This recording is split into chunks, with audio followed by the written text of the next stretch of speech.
Let's get started. Hi, everybody. Thanks so much for being here with us this afternoon or evening, depending on where you are. I don't think morning, probably anyone's calling in from the other side of the world, but who knows? Welcome, everybody. I'm Jen James. I'm glad to be here with all of you today. Let's go ahead and get started. Let's see if I can make my slides go.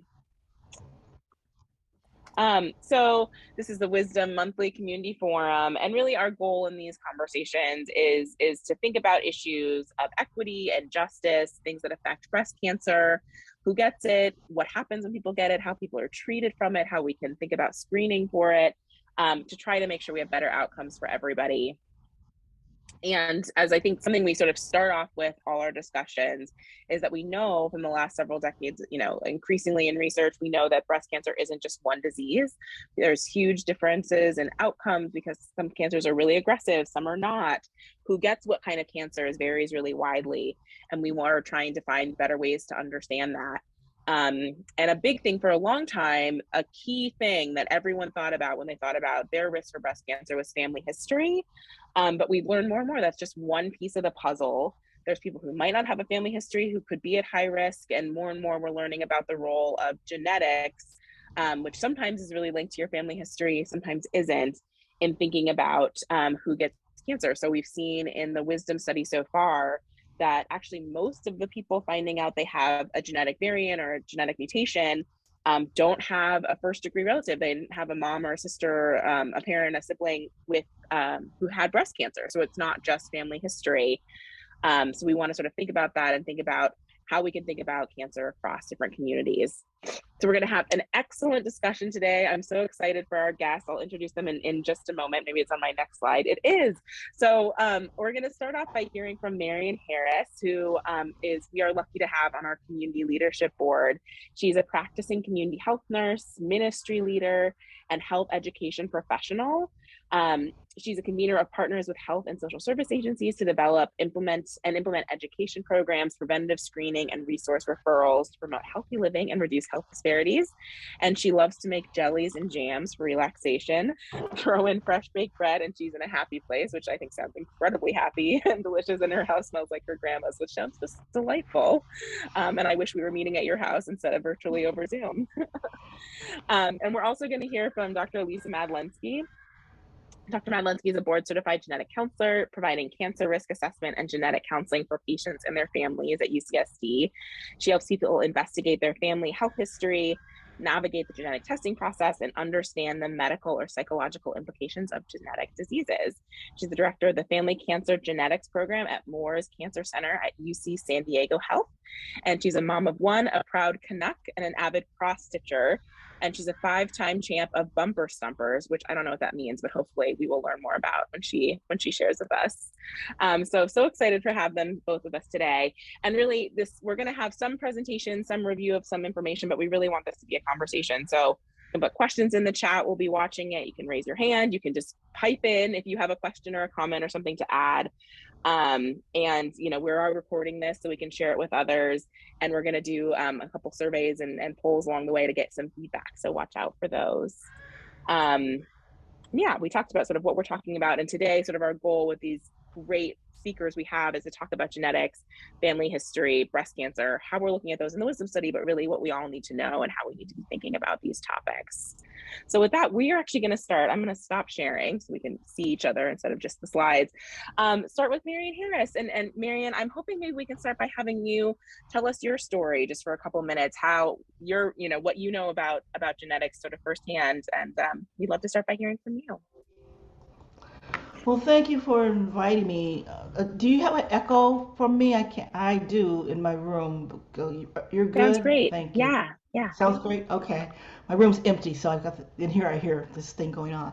But thank you for inviting me. And so anytime I can talk about my journey in hopes that someone will not have my journey, I'm glad to do that. I am a 2-time breast cancer thriver survivor, having my first experience at age 31, having found the lump 2.5 years prior to anything being done about it, not because of me, but because my physician did not feel that anything needed to be done about it. that I was too young and there was nothing to be concerned about. Pretty healthy person, breastfed my kids, had my kids in my early 20s, and all of that great stuff. There's no way in the world I could possibly have breast cancer, but I just couldn't let it go, and I kept going back saying I want something done. Mammogram too young, biopsy not needed, on and on and on. And finally one day he said, "You're making me crazy, so I'm going to do a biopsy so that you can stop coming in here asking those questions." And I kind of half believed myself, because I sent my kids, I was in Florida, so I sent my kids home to California to be with my family. And I was going to catch a flight later that night and join them, and just, we were on vacation and spend that vacation week out in California. And instead of waking up in the day surgery room, I woke up in a hospital bed. And we woke up in the hospital bed and kept asking questions, and no one would answer my questions. I was at that time, and I still am, a registered nurse. It wasn't a big leap for me. When you wake up in a hospital bed from a biopsy, you pretty much know that there's something drastic going on. But they weren't very, it was the times. 31 years ago. I get more generous as I get older. It was the times. They didn't know what they didn't know. So woke up, the doctor finally came in at like 11 o'clock at night and said, surprisingly, interestingly, we found breast cancer. And we need to go ahead and get that out. And you have two options. They just started this new thing, a lumpectomy, or you can have a modified radical mastectomy. And I said, well, what do you do best? What do you recommend? And he says, well, those are your choices. And then I said, well, what do you do best? And he says, well, I do the mastectomy best. And I said, well, heck, do what you do best. And so I was scheduled, I had been NPO all day, and I was scheduled for the next morning to have that mastectomy. And at the time, I asked to have both breasts removed. And he said to me, "You are just being an extremist. This should have never happened. We don't know why this is going on. And there's no way you're going to have breast cancer in the other breast." 10 years later, after following all the rules, doing all the things I'm supposed to do, that's my mastectomy, my reconstruction, my chemotherapy, all down the line, a lump in my breast. This time it's a grapefruit lump. Like I had a mammogram in November, and in January there was this huge mass sitting on the top of my breast. I procrastinated a couple of months because I knew what it was and I didn't want to be bothered. And finally I went in and I had that second mastectomy, second round of chemotherapy. Things were going really, really good for another 10 years, going really great. Then there was change in the science, and that's when I was able to get a DNA test done. Went back and asked for the DNA test. Well, you don't need it. You've already bilateral mastectomy. There's no way that you need it. And I said, wait a minute. I have been volunteering with the Cancer Society and UCSF and anybody else in God that work with breast cancer, and I do need to know what my DNA is. Had to battle to get that. And when I finally got it, I did have the BRCA2 gene. And with that information, I shared with my family and, my sibs. They've gotten better. They actually have been tested, but initially they were like, "This is your drama, and the rest of us aren't impacted by it, and it's never, God's going to protect us," and all of those wonderful things. But even with that, I had a hard time getting anyone to understand that I really wanted to have my uterus removed. I really was concerned about other cancers, and I had to fight to get a hysterectomy when I was having issues, again, all along the line. So that's one of the reasons I connect with wisdom study, and that's why I'm a breast cancer volunteer zealot, because I don't want to see other women go through the anguish. I spent a lot of time going through the old wives' tales. I was a tomboy. I hit my breast against a tree. I played too much baseball. I never wore a bra. I didn't eat right. All of those things, blaming myself. And I went a good 25 years before I found out it wasn't me, that I didn't do anything. And I'm still at the point, where I really don't know why I am the lucky one in the family. But so far, I'm happy to be that mascot, for everybody else, since I've already had that journey. But I don't want other women to have the journey.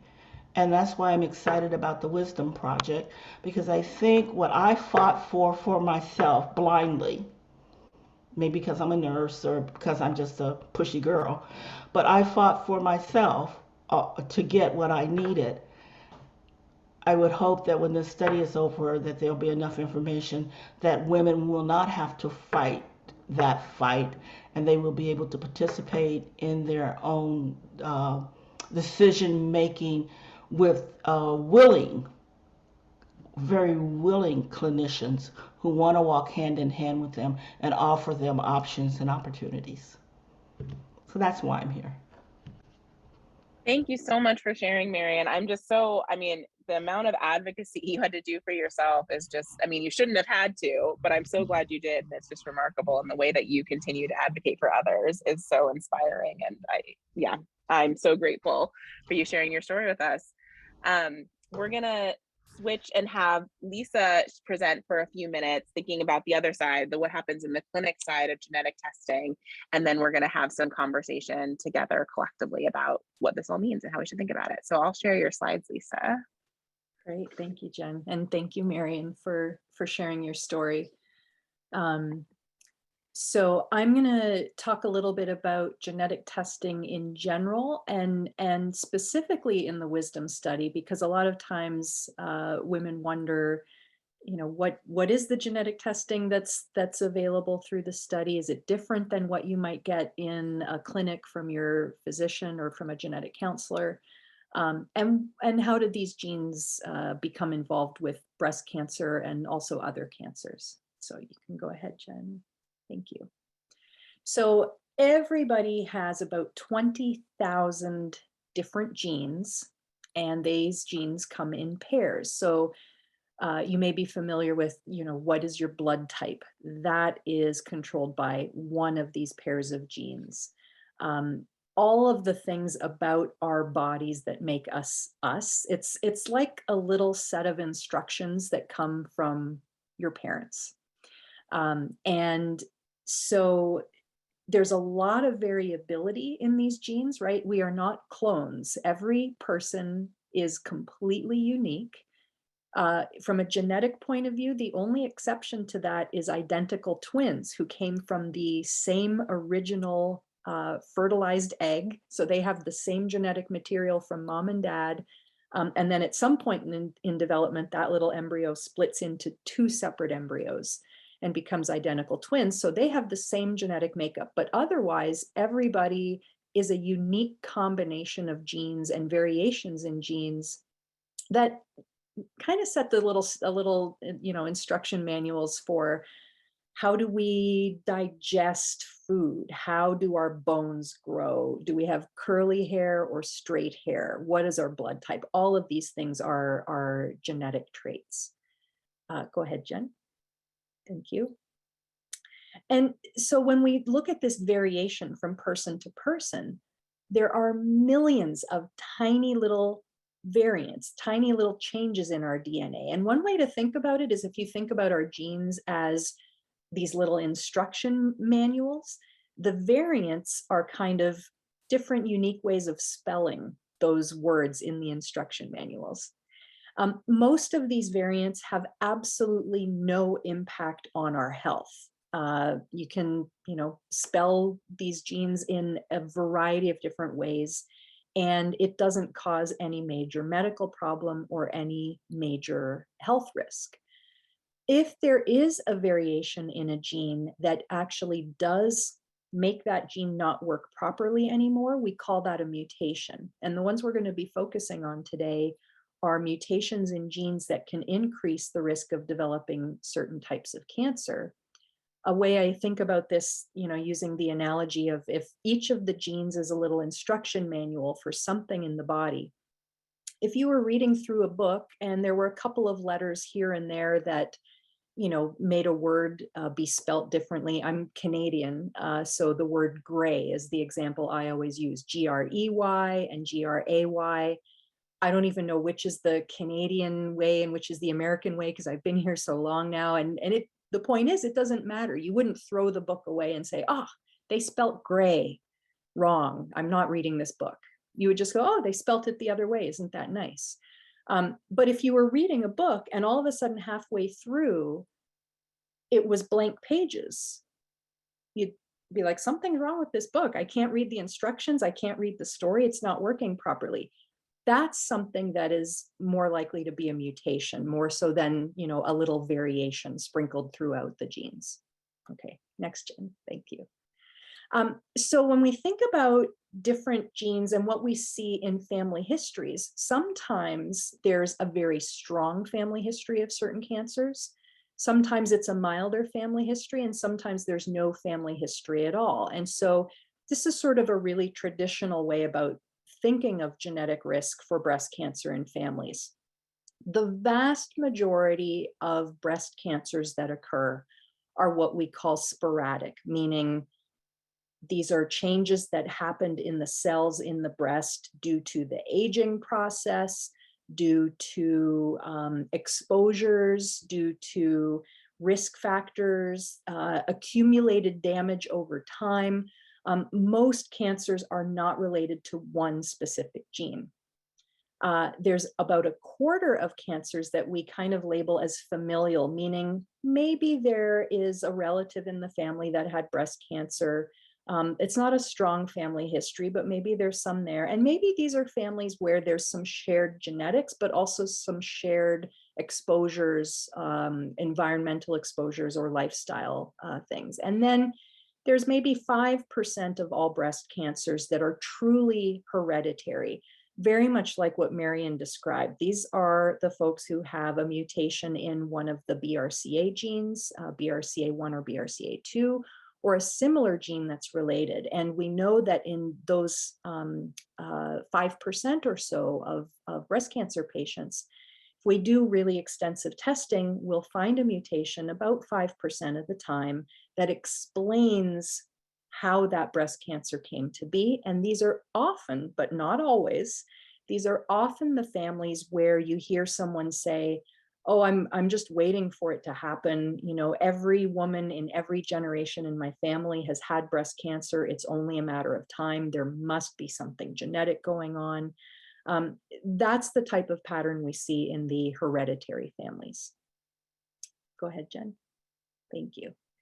So in the Wisdom study, we're doing different kinds of genetic testing to try and capture as much of this spectrum of breast cancer risk as we possibly can. So hereditary risk, that smallest piece of the pie, those are the BRCA1 and BRCA2 genes, but there are also some other very, very rare genes that cause hereditary cancer risk. What's much more common, and this is something we're finding in the Wisdom study, it's been found in other studies around the world, is there are genes that we call moderate risk genes. So the three that we look at in the Wisdom study are called ATM, not the cash machine. This is not going to give you any money. I'm very sorry. The ATM gene, the CHEK2 gene, and the PALB2 genes. And these are kind of like milder versions of the BRCA genes. They do increase breast cancer risk, but not to the same extent that the BRCA genes and the other genes do. Sometimes there's family history, sometimes there's not. And so these are sometimes more responsible for a hereditary pattern, but more often they might be responsible for more of a familial pattern, as well as some of the sporadic cases of breast cancer that we see. And then there's a very new and different type of genetic testing that is part of the study. It's not something that is routinely done because it is being researched to see, how helpful is this new type of genetic testing. It's not something that we want to recommend unless we have evidence that this is actually going to be helpful information. That is called a polygenic risk score. And I'm going to explain a little bit more about what that is and why it's so new and why it's so exciting. Okay, but before I do, I'm going to spend a moment just talking about the BRCA1 and BRCA2 genes, because honestly, these are the two that every lecture I give, every talk I give, these always are the ones that have the most questions. And these are the ones that people are most familiar with. There have been a lot of celebrities that have been found to carry mutations in the BRCA genes who've been very public about it. A lot of people are familiar with Angelina Jolie going very public with her decision to have mastectomies and oophorectomies, which is removal of the ovaries, when she learned that she was positive. She got tested because her mother had died when she was very young from ovarian cancer, and she had a really strong family history of breast cancer. Beyonce's dad went public as well. He tested positive for BRCA2. And there's a number of other people who, have gone public with this to be able to, tell their story and let people know, kind of take a lot of the fear away from it. There is a lot of fear attached to these genes, but very much like Marion showed us, you can be an advocate and, get this information, share it with family members, and really use it for prevention and early detection of breast cancer and other cancers. That is the whole goal of genetic testing. It's not to help research. It's not to learn. We do that, and that's nice. But really, the whole point of genetic testing for cancer risk is opportunities to prevent cancers and opportunities to find them early when they can be treated successfully. So the BRCA1 and BRCA2 genes themselves, we all have those genes. We all got one from our mom and we got one from our dad, and we have 2 copies of both, BRCA1 and BRCA2. And most of the time, the spelling of those genes is not going to have any of those mutations or spelling mistakes in them. But about 1 in 400 to 1 in 800 women do have a mutation in one of those 2 genes. And in BRCA1 and BRCA2, it seems to be fairly universal. It really doesn't matter what part of the world your ancestors came from. We find BRCA mutations all around the world in every country. The one exception to that is women who have Ashkenazi Jewish ancestry. There, about 1 in 40 women carry a mutation in one of these genes. And they have actually gone to doing population screening, meaning any woman who is in Israel can go in and just say, I would like to get tested for this, because about 2%, 2.5% of women will end up testing positive. In other countries, that's not necessarily the case because the mutations are a lot rarer. But in general, they're relatively uncommon, but not so uncommon that we, don't want to not test for these. In families with a BRCA1 or BRCA2 mutation, there's often a history of young onset or premenopausal breast cancer. Marion, I believe you said you were 31 when you were first diagnosed. That's fairly typical for the BRCA genes. Often women are diagnosed in their 30s and 40s, but they can also get breast cancer later on, 50s, 60s, 70s. We see ovarian cancer risk in BRCA families. And with BRCA2 in particular, not so much with BRCA1, but we do see an increased risk of male breast cancer. We see a slight increase in the risk of pancreatic cancer. And we do see an increased risk of not the regular kinds of prostate cancers that are most common. They're slow growing, diagnosed, later on in life for men. The BRCA2 prostate cancers tend to be very aggressive prostate cancers that need to be treated. when they're diagnosed. And the age of diagnosis tends to be a lot younger than the typical prostate cancer. So those are some other things that, one of the myths out there is that men don't need to worry about this or think about it. There are some risks for men that we want to make sure they're aware of if they test positive for these. In terms of, well, what do we do about it if we find that someone carries these mutations? We know that the main thing that happens with a BRCA mutation is a high risk of breast and ovarian cancer for women who carry these mutations. So there are choices involved. Some women will choose to be screened more aggressively. So what that means for BRCA is not just a yearly mammogram, but a yearly mammogram and yearly breast MRIs alternating every 6 months. So mammogram, 6 months later, MRI, 6 months later, mammogram, and so on. And there have been numerous studies that have shown that adding that MRI to the screening is a really effective way of finding breast cancers early at stage 0 or DCIS or stage 1. In a couple of the studies, every single breast cancer that was detected in women with BRCA mutations when they added MRI was either stage 0 or stage 1. So that is very, very effective. Other women will, make the choice that Marion did, which is I would prefer to not have breast tissue that is at high risk. So I will elect to have mastectomies. Some women choose to have reconstruction, others do not. But that is another option that is available for women who test positive. And then the other part of this is a recommendation to have the ovaries removed. Depends on if it's BRCA1 or BRCA2. With BRCA1, the risk goes up a little bit younger. And with BRCA2, the risk for ovarian cancer goes up a little bit later. So for BRCA1, we usually say between 35 and 40.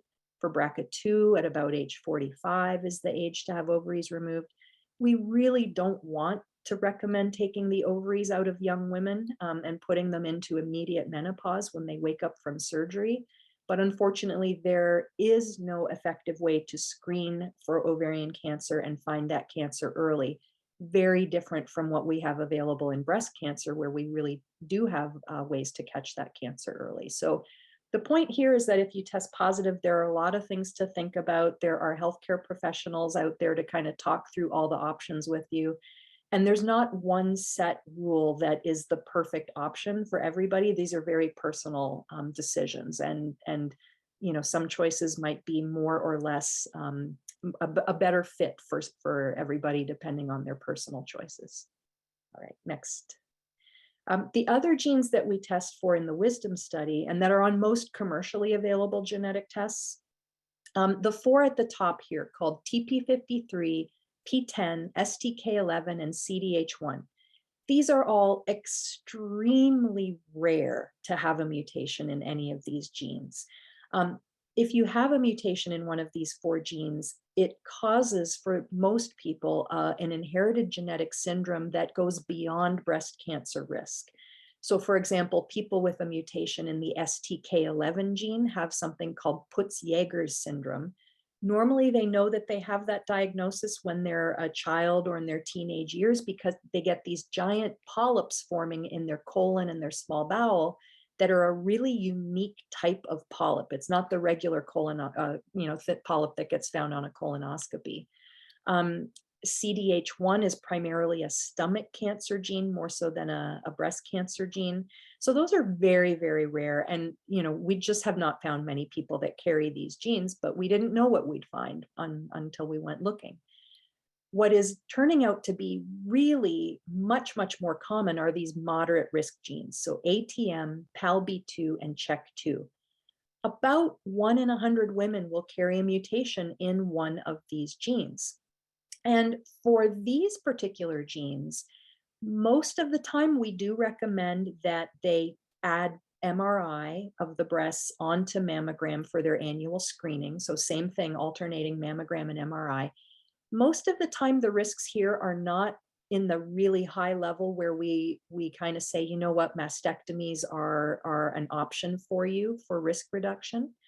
The screening is usually very effective. And for CHEK2 in particular, those cancers tend to be the estrogen or hormone positive type of cancer. So for prevention, there are medications out there that are kind of anti-estrogen medications. Tamoxifen is one that most people have heard of. Those medications are quite effective for reducing the risk of ever getting breast cancer in women with CHEK2 in particular. So this is where it gets a little more fancy and complicated when we do a risk assessment for these 3 genes. We want to make sure we understand what is your family history, what are your personal risk factors, what are your personal protective factors, which gene is it? Not just which gene, but within that gene, what type of mutation do you have? We're starting to learn that not all mutations are created equal. Some of them are higher risk and some of them barely increase risk at all. What's your breast density? All of these factors go into a really highly personalized risk assessment to make a recommendation that makes the most sense. And in the Wisdom study, it's important to know that every woman who tests positive is referred for a consultation with one of our breast health specialists who are genetic counselors. And following that, we want to try to help women access whatever cancer genetics clinic or medical services are close to where they live, where there are experts in these particular genes so they can get the recommendations and the follow-up that's appropriate for them. Next slide, Jen. Thanks. So just a couple quick slides on this fancy new testing called the Polygenic Risk Score, or what we call a PRS. So polygenic means many genes. And like I said at the beginning, we all have all of these tiny little variants or variations all throughout our genome. We have millions of these variations. And researchers have learned over the years that these variants on their own really don't change anybody's risk in a meaningful way. But there are certain variants throughout the genome that if you add them together, they contribute to breast cancer risk, sometimes increasing risk and sometimes decreasing risk. So on this little diagram, what you can see is if you take everybody's variants that they have throughout their genome, and in Wisdom, we're studying over 300 of these locations in the genome that we know are related to breast cancer risk in a very small way. We add them together for any one individual and see what your score is. And you get this, normal curve, this distribution where most people are in the middle, right? They got like 150 of these variants from their parents that increase risk a tiny bit. They got about 150 variants from their parents that decrease risk a tiny bit. So it kind of averages out and it doesn't really change their breast cancer risk in any meaningful way. Some people got a really lucky kind of, I call it Mother Nature's poker hand when you get these variants. If you give everybody, deal them 5 cards or 10 cards, most people are going to get a mix of high and low cards. Some people are going to get lucky and get a really good hand. Other people are not going to get a great hand. And those are the folks on the end there where it says high risk. So for most people, the polygenic risk score is not going to change anything about your breast cancer risk. It's going to mean, you got some of these good variants and you got some of the variants that increase risk. But for the women where we're finding that they happen to have a high number of these variants on the risk side, their level of risk ends up being pretty close to people who got one of those CHEK2 or ATM mutations. And so this is, like I said before, a newer way of understanding breast cancer risk, and it may explain a lot more of the sporadic breast cancer cases or the familial breast cancer cases. Another point to make here that is really important in terms of reaching out to the community and trying our best to have a diverse participant population in all of these studies is that it may seem, kind of obvious to make sense, but our genes ultimately came from our ancestors, wherever on the planet they happen to be from originally. And so all of these variations that have come down generation after generation after generation, they reflect to a certain extent our ancestry. A lot of times you can look at these polygenic risk variants and predict what part of the world somebody's ancestors came from. So it's important that we have as much diversity as possible in these studies so that we can understand, okay, wait a minute, do these variants increase risk or decrease risk? And does it depend on your ancestry background? Or is this something that is true regardless of where your ancestors came from? So it's kind of the same principle as those DNA ancestry tests that you can get online. Those tests are looking at these teeny tiny variants to make predictions about where your ancestors came from. Here, we're using those teeny tiny variants to make predictions about breast cancer risk. Next slide, please, Jen. So cool. You know, actually, Lisa, I was going to ask if we could pause. We're getting some questions coming in. Would that be okay if we paused and went to some conversation? Yeah. And I just want to note that we are planning, I think, to talk more. I'm going to stop sharing for a minute. Talk more about polygenic risk at a future meeting too, a future one of these events, because I know it's very new. There's lots to consider in terms of what we know and what we don't know about it. But I did just want to, oh no, everything got moved around when I stopped sharing and now I've lost track of everything I'm doing. But I wanted to go to some of the questions that we have and also bring Marion back in, who now I can't see. Are you still there, Marion? To thinking about this. But I think there's a couple things coming up for me at least, and then I think also for others based on the questions I'm seeing. And some of it's around sort of what do we do with this information? Who needs to get tested and when? And I'm also curious sort of how that has shifted over time. It sounds like, Marion, I think maybe at the time you were diagnosed, we weren't routinely testing people for BRCA, but I'm curious, you sort of mentioned some of your family now doesn't want to know.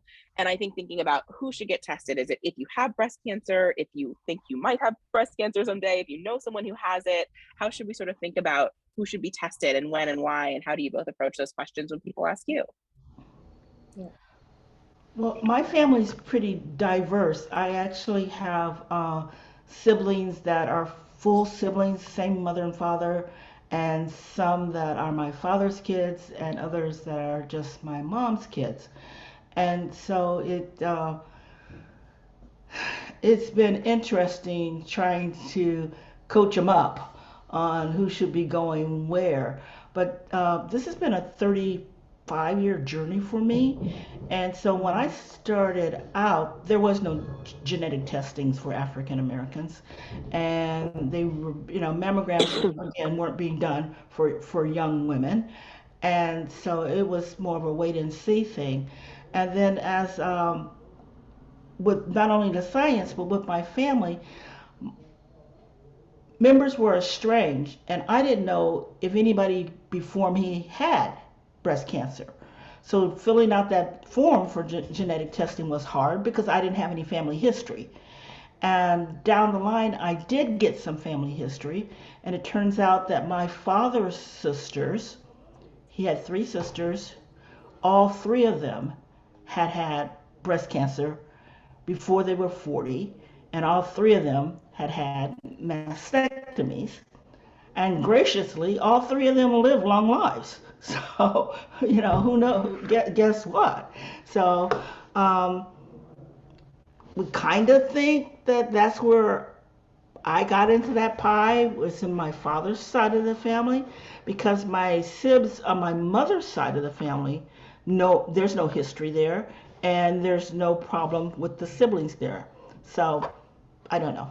Yeah, it's a really good point, Marion, that, when there is a strong family history, it's like a direction sign, like look here, test here, this is a family where it looks like there's something genetic going on and it seems obvious. On the other hand, people who are adopted, people who don't know one side or the other, people where families, just did not want to talk about it. What's changed over the years, I've been doing cancer genetic testing and counseling for close to 30 years now. And when I first started, the Bracha genes had just been discovered. And in order to get tested for them, you had to say, I'm willing to go in a research study. I am willing to do psychological and psychiatric testing to make sure like I am of sound mind. And it was kind of paternalistic, honestly. But at the time, because it was new, what people were worried about was, because the only families that had been tested to that point were the families that had been hardest hit by the gene. They had generation after generation of people getting multiple cancers. What we now know almost 30 years later is that there are families out there that have these genes and no one's had cancer for whatever reason. That's some of the stuff we don't understand yet. And those are the things that I think, we clearly need more research to understand. Is it, and the other important thing is for people who carry a mutation in these genes, the risk of cancer is certainly much higher than it is for the average person walking down the street, but it is not 100%. No study has ever said if you test positive, you will get cancer. And that's an important thing to keep in mind. One of the questions in the chat is, do genes change? One of the ways, that we've really started to understand cancer genetics in the last couple of years, and this has been important for people who are receiving targeted therapies for their cancers. If you have one mutation in the BRCA2 gene, that increases your risk, but that does not in and of itself cause a cancer. What causes the cancer, remember I said at the beginning, you get one copy of each gene from your mom and your dad. So let's say you got the mutation from your dad and your mom gave you a regular BRCA2, no mutations. In every cell of your body, you have one normal copy and one with the mutation. In a breast cell, somewhere along the line in a single cell, this other one got lost, it got its own mutation. Maybe it happens when you're 30, maybe it happens when you're 60, maybe it never happens at all. But once a single cell of the body does not have any working BRCA2 in it, now that allows damage to accumulate in that cell, and a normal cell can turn into a cancer cell. So it kind of explains, a lot of cancer survivors always have the existential question of like, why me? I've never met a single person who didn't ask that question. And part of the why me, if you can, it sounds almost counterintuitive, but a lot of folks feel like, you said this perfectly, Marion, the relief of knowing the cause. Most cancer patients and cancer survivors never get to know, was it something? Like, was it an exposure I had or something that set this off? Or is it just aging? Like, I don't know. And so, the way these genes cause risk, we now understand a lot better. And so now, instead of having these really super strict guidelines, it used to be there had to be 3 women in the same bloodline closely related with breast cancer under the age of 50 in order to access testing. Now, any breast cancer patient, pardon me, can access that testing. Excuse me. And anybody who wants it, sorry, I'm getting a little frog. Anybody, if they're adopted, they don't know their family history. Genetic testing is now $250 out of pocket for people who want to just do it on their own. When I started, it was about $6,000. So access now, it's much, much more accessible than it ever was. Every year they reiterate the guidelines and it just opens it up to more and more people. So that's one good thing that has come out of this research and this technology. That's really helpful. I do think that access piece is so important. We'll see if it keeps getting cheaper or what that keeps meaning over time. But, one thing, Wendy brought up a question in the chat that I think is really important, and a topic I wanted to get to as well, which is sort of who's offered genetic testing clinically. Like, I still think there's a very big difference between your doctor recommending it, having it covered under your insurance, and like going to a direct to consumer company and ordering it. Those are different experiences. And, I think Marion, was quite gracious in saying that things have changed and some of her experience might not happen the same way now as it did when she experienced it. But I think a lot of it does. I think many of us know women, know people, especially people of color, who had to be like, no, seriously, give me the MRI. No, seriously, I want the biopsy. No, seriously, there's something going on. No, I like, why, I need genetic testing. But so I guess I don't know. I don't know where my question is. I'm getting there, but like, that's a big problem. Yeah. So what do we do if a person doesn't know that genetic testing is valuable, if their doctor tells them they don't really need genetic testing, it's not going to matter for them. Like, what is the potential for genetic testing to both really change people's narratives? Like, Marion, if you could have found out when you were 25, you had a BRCA mutation, which, it maybe didn't exist yet. I mean, if that was possible, that obviously could have changed the course of your cancer journey. But is there potential also that a growing reliance on genetics could widen disparities, because you have to be able to say, I want it, I need it, here's $250, get me this test. Like, what does this mean? I think especially for women of color who we know aren't getting equal care. Yeah, no, it's a great question. And there were a couple studies that came out of the University of Florida a couple of years ago that measured rates of genetic testing in breast cancer patients. And no surprise, Black women had the lowest rates of testing, not because they weren't asking for it, but they dug deeper, and it was that they were not offered as frequently as white women were. And so clearly, the disparities that exist in all of healthcare, they don't magically go away when we start talking about genetic testing. So that's sort of the context for all of this. I think one thing, that you mentioned, Jen, was, if you just go to your family doctor, are they equipped to offer this? And are they equipped to understand, like, which of my patients do I think should, or do I just give everyone a pamphlet and tell them good luck? Or do I refer anyone who even mentions the word cancer in their family? Do I try to send them to a cancer genetics clinic? One thing that has happened, weirdly, there have been some good things that came out of COVID, one of which is accessible telehealth. So there are at least no longer geographic limitations on accessing cancer genetic specialists. It used to be, and this is still true to a certain extent, most cancer genetics clinics are in academic medical centers.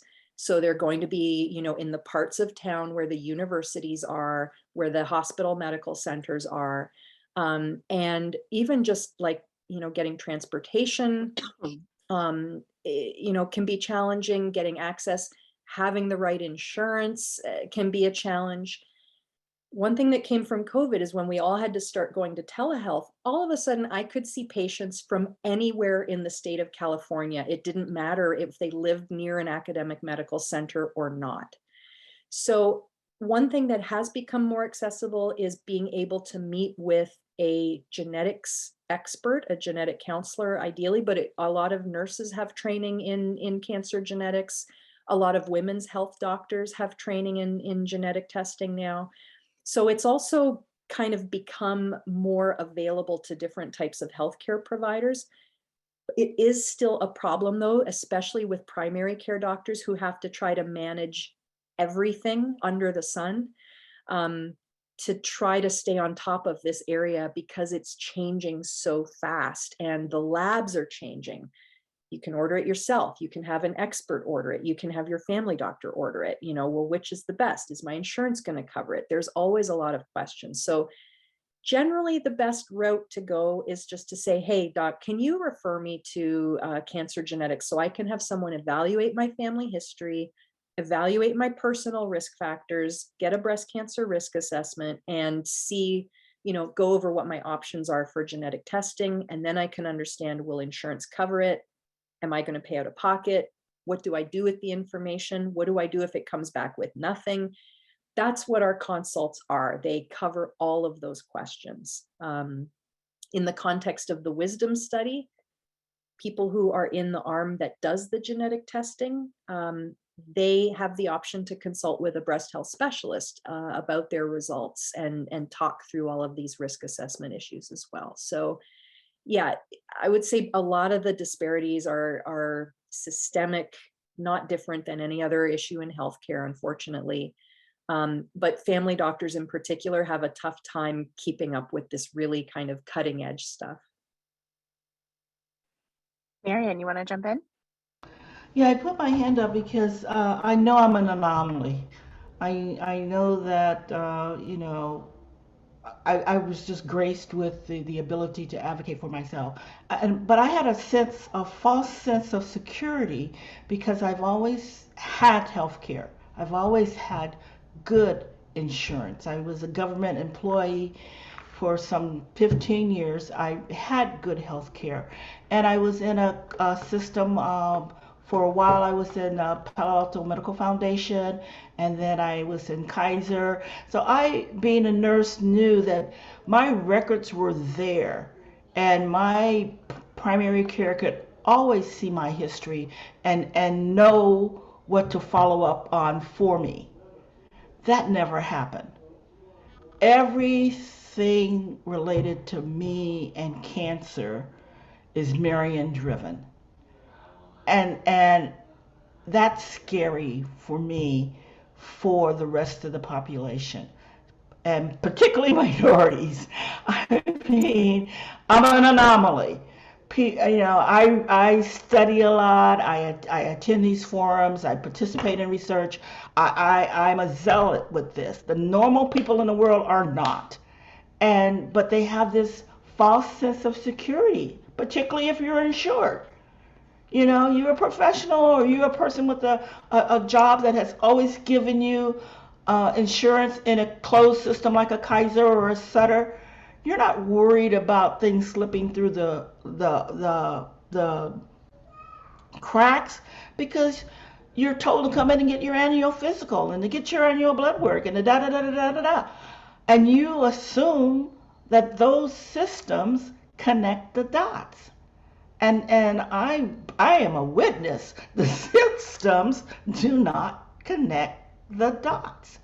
And so being an advocate or a zealot in my community is something that I just feel it's a God calling, that I have to do it and encourage everyone else to do it, because our system is so critically flawed that minorities, women, do not get what's available.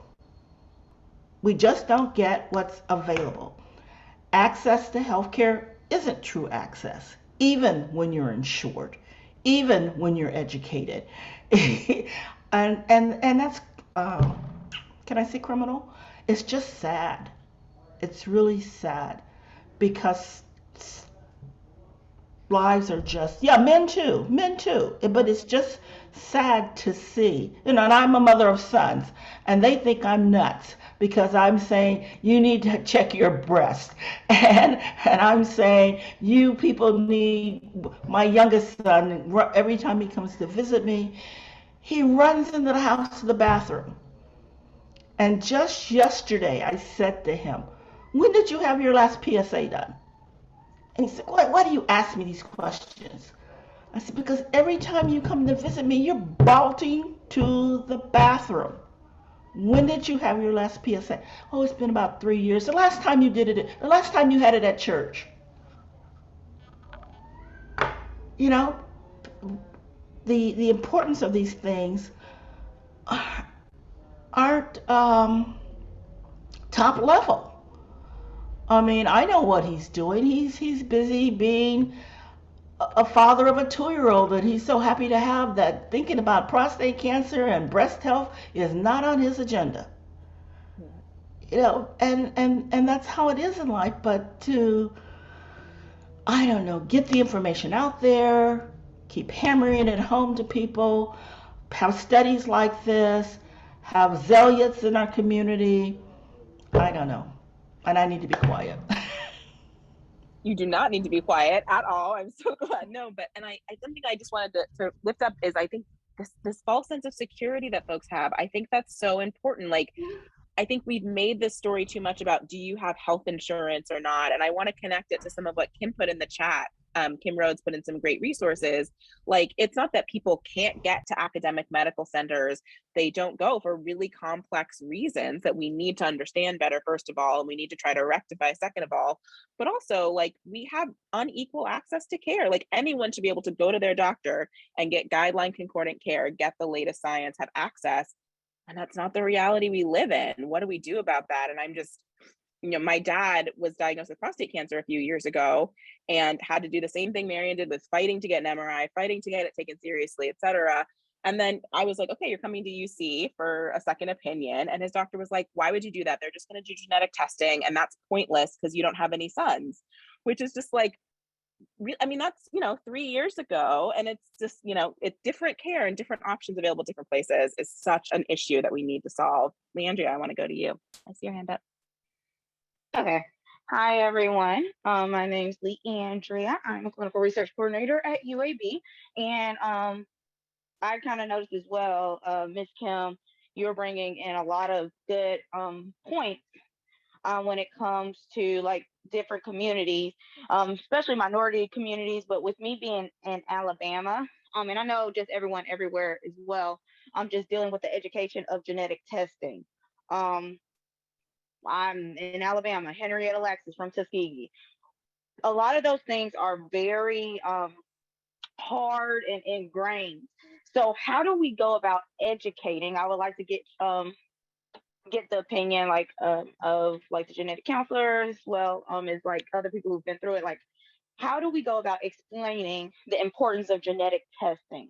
Because that is a good point that Ms. Kim brought up, because some people don't know what genetic testing is, or they're afraid of genetic testing. So how do we explain to people it's important and they should actually be open to possibly getting it?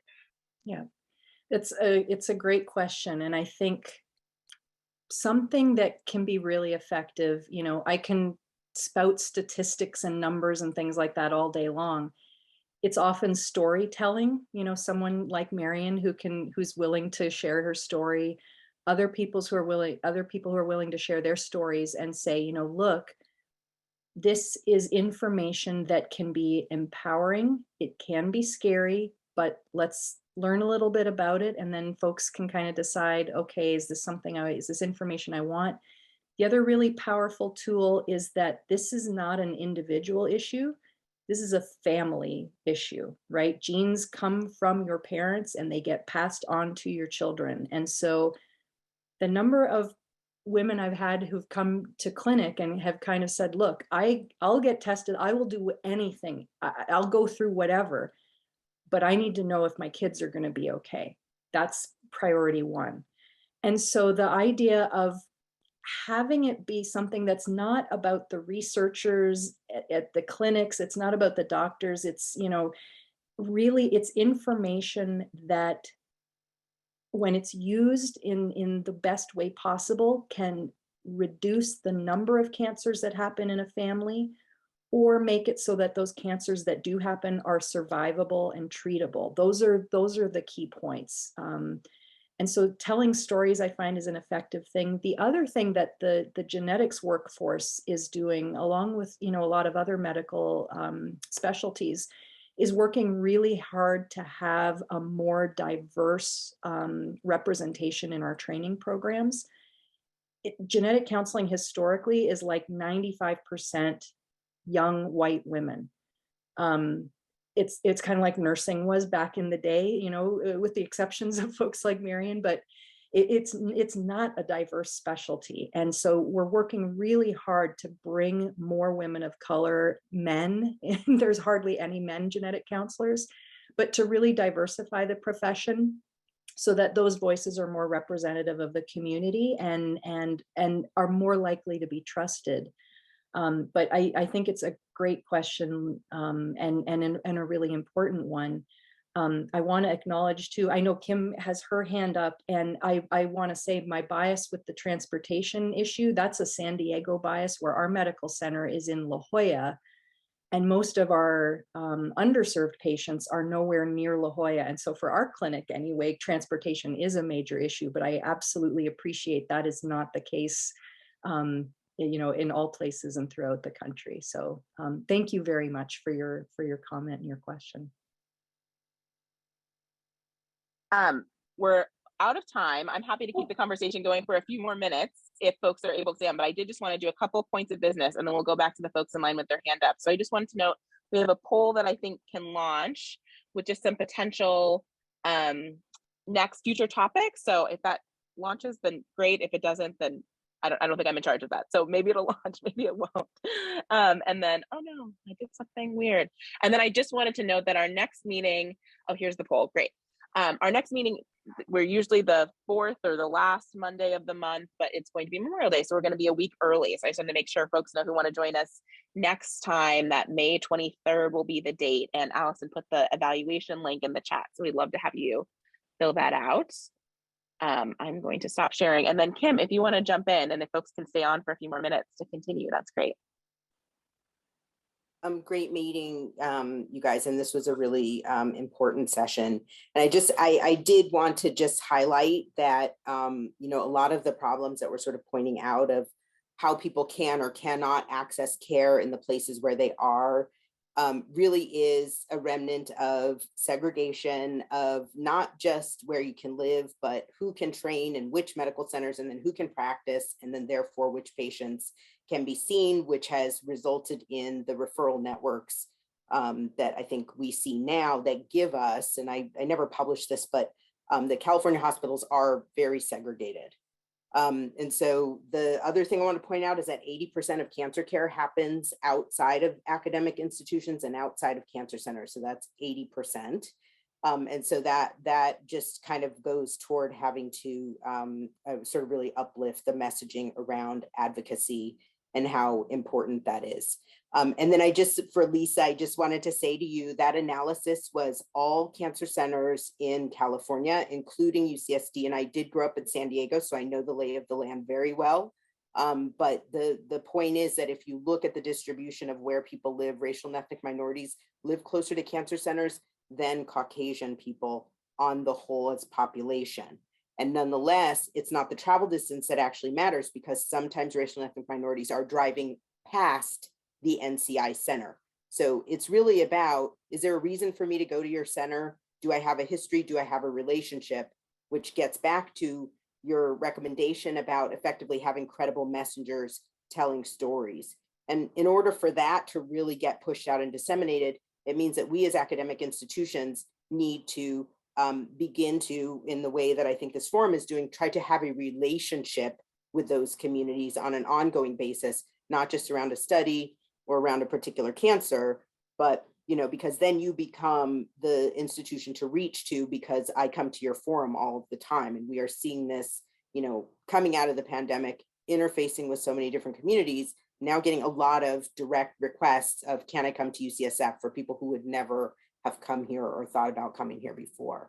So really, I think it's about relationships, and those credible messengers are the tip of the spear on those relationships. So thank you again. Great session, you guys. Thanks so much, Kim. Yeah. Wendy, did you want to jump in? Last question or comment?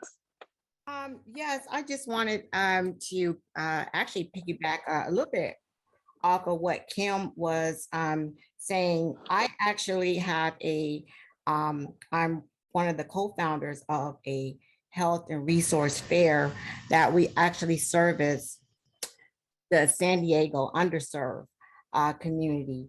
And it's really the underserved community. Yes, they're not educated.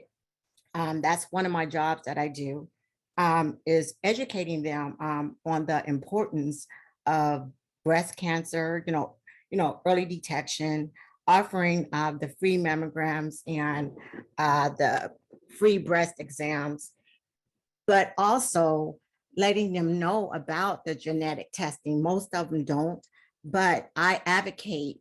And also I basically, anyone that's newly diagnosed that is referred to me, I actually help them and tell them every test that should be offered to them, because more often Black women are not offered the genetic testing. They're not offered a whole lot of testing. So that's my role in letting them know what they should expect, and also to advocate for themselves. I am a 7-year breast cancer survivor. So this is something that I am passionate about.